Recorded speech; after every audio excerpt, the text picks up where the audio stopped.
আসলে আমি শিখতেই এসেছি। এটা আমাদের জন্য একটা মানুষের শরীরে ক্যান্সার হলে যেমন অবস্থা হয়, আজকে এটা ক্যান্সারের রূপ লাভ করেছে। যদি এখনো আমরা হাত অথবা পা ক্যান্সারে যদি ধরে আমরা যদি কেটে না ফেলতে পারি, আমাদের সমস্ত শরীরে বিস্তার লাভ করবে। আমি এটাই মনে করি, কারণ আমি এতক্ষণ স্টাডি করে কিছুটা দেখলাম। আমি আপনাকে দু একটা জায়গা যেটা বলা হয় নাই, যেগুলো বলা হয়েছে আমি বলতে চাচ্ছি না, সময় অত্যন্ত সংক্ষিপ্ত। এইখানে যে আপনার জনশুমারি করা হয়েছে এই বইটার মধ্যে, সেইখানে বলা আছে যে প্রায় 50টা আদিবাসী বা উপজাতি বা নৃতাত্ত্বিক গোষ্ঠী।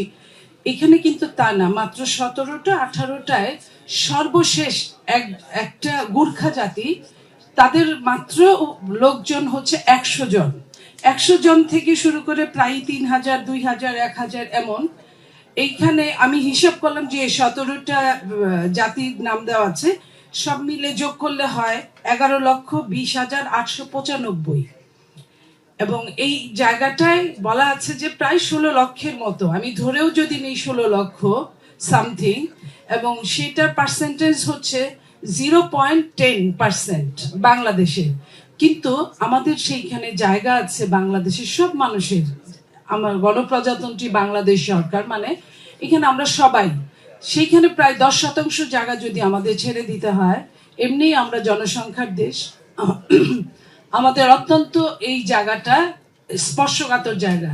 আমি যদি একটা কথা এখানে বলেছেন একজন যে জঙ্গলের সমস্যা, সালাউদ্দিন ভাই, এত বছরের সমস্যা যদি আমরা মিটাতে পারি, সালাউদ্দিন ভাই মিটিয়েছেন, তাহলে কেন আমরা এটা মিটাতে পারবো না? যদিও এখানে আকবর ভাই বলেছেন জিও পলিটিক্সের অনেক বড় একটা হিস্সা আছে এখানে। তো সেই জিও পলিটিক্সটা যদি আমরা বুঝতে পারি, আমাদের সেনাবাহিনী সারা বিশ্বে এত নামডাক করেছে, সেই সেনাবাহিনী কিন্তু প্রকারান্তরে ওই স্পর্শকাতর জায়গাগুলোতে গিয়ে ওইভাবে কাজ করতে পারছে না। কেন পারছে না? এই জায়গাগুলো যদি আমরা বের করি, সেই জঙ্গলের মতো যদি আমরা মোকাবেলা করি, তাহলে আমরা মনে হয় যে আমাদের নির্ধারিত লক্ষ্যে অবশ্যই পৌঁছতে পারবো। কারণ আমরা বিভাজন চাই না, আমরা চাই যে সবাই আমরা বাংলাদেশি। শহীদ প্রেসিডেন্ট জিয়াউর রহমান যেভাবে বন্টনটা করে দিয়ে গিয়েছিলেন, বাংলাদেশি শুধু বলেন নাই, সব জাতিকে নিয়ে, সেইখানে কিন্তু পাহাড়ের সমাধানটা উনি সমাধান করে দিয়েছিলেন সমস্যাটা। যেটা হচ্ছে তখন উনি কিন্তু প্রথম এই বাঙালি বলতে যা বুঝাই আমরা, ওইখানে কিন্তু বাঙালিদের জায়গা, ওইখানে বাড়ি করার মতো উনি কিন্তু ব্যবস্থা করে দিয়েছিলেন। এবং সেইখানে আজকে যে বাঙালিরা আছে আমাদের, তারা কিন্তু অত্যন্ত অত্যাচারিত। সেই অত্যাচারিত জায়গায় আজকের বাংলাদেশের সেই শহীদ প্রেসিডেন্ট জিয়াউর রহমানের যোগ্য উত্তরসূরি জনাব তারেক রহমানের নেতৃত্বে নিশ্চয়ই আমরা আশা করি যে সেই বাঙালিরা আবারও থাকবে। এবং সেই সাথে আমার জায়গা বিক্রি করলে যদি অন্য সব বাঙালিরা কিনতে পারে এবং নৃতাত্ত্বিক গোষ্ঠী যদি কিনতে পারে, আমি কেন, আমার প্রয়োজনে কেন পাহাড়ের জায়গা কিনতে পারবো না? আমরাও চাই আগামী দিনে আমাদের পাহাড়ের সম্পত্তিতে আমাদের আপামর জনসাধারণের, বাংলাদেশের নাগরিক যারাই, তাদের প্রত্যেকের অধিকার হোক।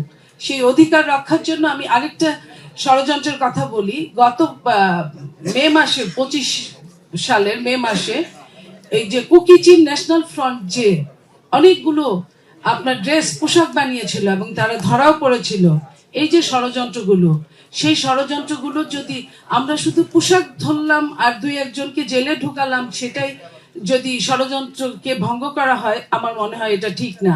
কারণ এইখানে গভীর ষড়যন্ত্রগুলোকে আমাদের যারা গবেষক তাদেরকেই তুলে আনতে হবে এবং সরকারের সঙ্গে একতাবদ্ধ হয়ে কাজ করতে হবে।